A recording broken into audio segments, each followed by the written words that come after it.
Hello mga kapuring, ako po si Ryan and welcome po sa ating Facebook page. Sa video pong ito, ipapakita ko po sa inyo kung ano yung pwedeng ipalit kapag nawala ang ating front fork top cover. Nung bumili po kasi ako ng Racing Boy handle grip, nakita ko po na mayroon itong kasamang cover mismo sa dalawang gilid na plastic na may logo na Racing Boy din.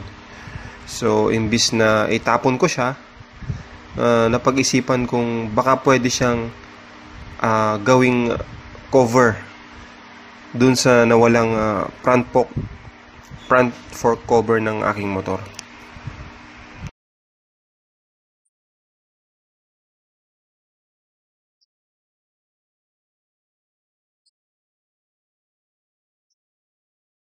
Ang ginawa ko po dito para mag-fit po yung plastic,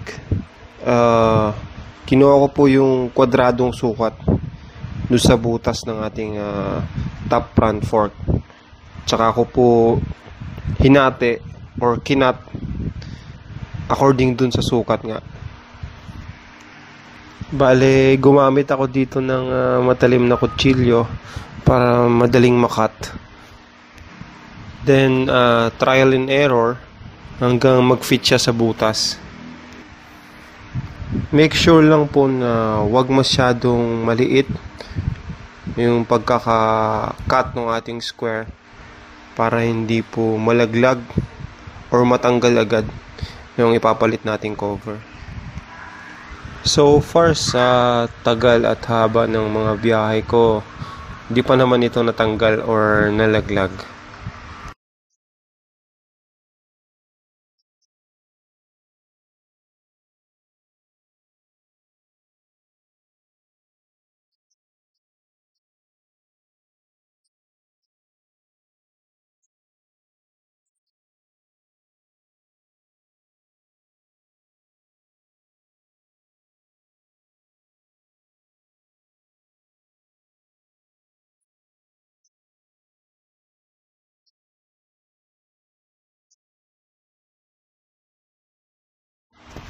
Ito na po bali yung final na itsura niya pag nakakabit na siya.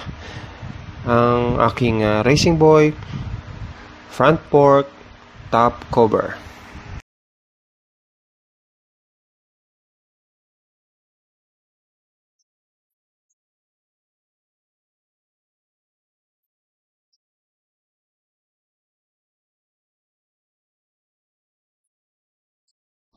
Salamat mga kapuring. Hanggang sa muli, ako po si Ryan. Please like and follow my page. Hello mga kapuring, ako po si Ryan and welcome po sa ating Facebook page. Ngayong araw po ay ipapakita ko sa inyo kung paano po mag-install ng hydraulic brake light switch sa ating motor. Ito po ang aking front brake lever, saka foot brake lever, and tail light.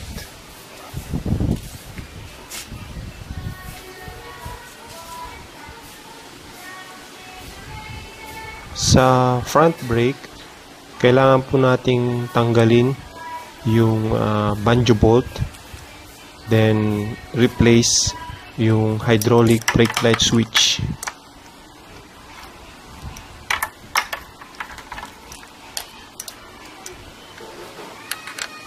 Plug and play po to mga sir, no need po conversion.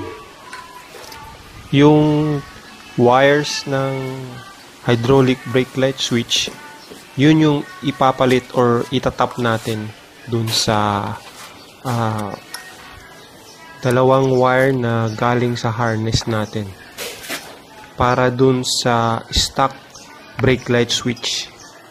Nakailang palit na kasi ako nun, nasisira siya or kinakalawang siya, kaya naghanap ako ng ibang pwedeng gamitin para sa brake light switch natin.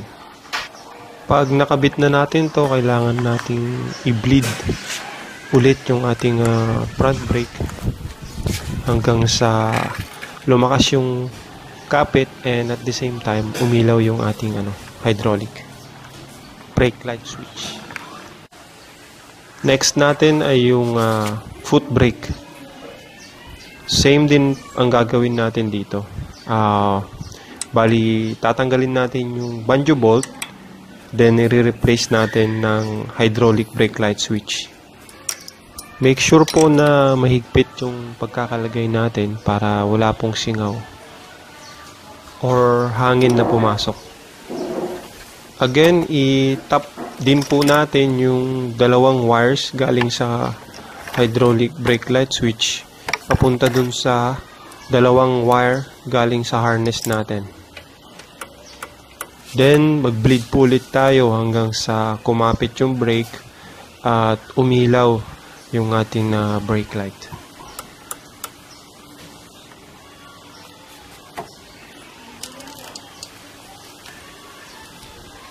Salamat mga kapuring.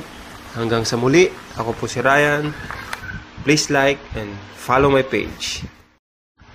Hello mga kapuring.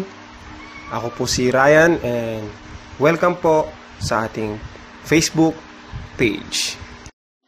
Sa mga nagtatanong po kung ano ang pwedeng ipalit sa ating stock kickstart, narito po ang video ng City 100 kickstart na nakabend. Bali, plug and play po siya sa tornilyuhan ng ating stock kickstarter. Nabili ko po ito sa halagang 250 pesos. Tapos, binend ko na lang po siya ng 2 beses. Isa sa dulo ng tornilyuhan at isa sa gitna para hindi po sumayad sa aking full shifter. Madali lang po siyang i-bend basta meron po tayong gamit, or much better po ipabend nyo na lang po sa machine shop. Mas matibay po ito kumpara sa cut and weld na usually ginagawa ng karamihan. Bali, trial and error po yung ginawa ko dito bago ko po nakuha yung pinaka-eksaktong bend ng ating bagong kickstarter. So, ayan po yung demo. Hopefully, nakatulong po ako sa inyo regarding dito. Abangan nyo pa po yung iba ko pong video na i-upload sa mga susunod na araw. Salamat mga kapuring. Hanggang sa muli, ako po si Ryan. Please like and follow my page. Hello mga kapuring. Ako po si Ryan and welcome po sa ating Facebook page. Sa video pong ito, ipapakita ko po sa inyo kung paano ko po kinabitan ng Raider R150 pipe ang aking Fury 125. Bale, ang ginawa ko po dito, kinat ko po yung Raider R150 elbow hanggang dun sa may pinakamalaki yung kanto niya. Then wineld ko po yung DBS elbow pipe na pang Fury para hindi na ako magpapagawa ng elbow o magre-elbow kasi fit na po siya sa motor po natin. Meron po kasi ako dating open pipe, yung DBS brand. Karamihan po kasi ng nakikita kong nagkakabit nito nagpapare-elbow. So sa akin, para makatipid, ginamit ko yung dating elbow ng DBS pipe, then cut and weld dun sa elbow and canister ng Raider R150 para mas madali siyang hindi siya ganun na matrabaho at less sa gastos. At the same time, maganda yung tindig ng elbow, yung canister mismo dun sa likod. Saka sukat na siya dun sa bracket ng stock elbow or ng DBS pipe ko dati. Basta maganda yung pagkaka-weld at yung position ng canister, ganito po ang kakalabasan niya. Sana po nabigyan ko kayo ng ideya kung paano magkabit ng Raider Honor 150 pipe sa ating Fury 125. Salamat mga kapuring. Hanggang sa muli, ako po si Ryan. Please like and follow my page.